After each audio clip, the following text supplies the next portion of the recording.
Hello mga mamits, nagluto si Mamis ng sotanghon. Lah, ganado yan mag-voice over. Ang daming itlog. Tara na, tingnan natin kung paano niluto ni Mamis. Nagigisa na ako ng bawang, sibuyas. Lalagay na natin yung manok. Igisa muna natin. Yan. Sasabawan na natin.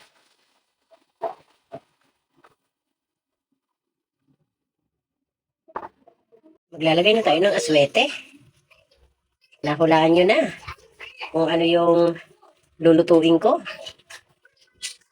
Carrots. Next. At ilalagay na natin yung sutangon. Mami, sotanghon tayo! Sarap yan. Tamang-tama yan ngayon. Pagpimusal. Maglalagay na tayo ng cubes. Maglalagay tayo ng magic. Lalagyan pa natin ng asin. Timpla na natin. Lalagyan na natin ng repolyo. Dagdagan pa natin. Mas masarap yung may gulay.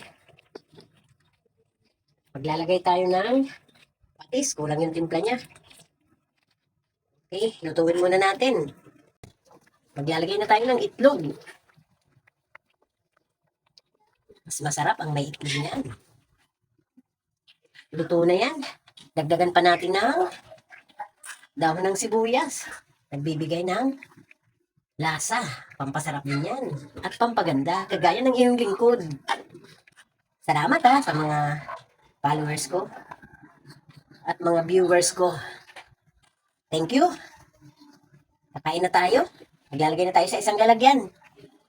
Sarap.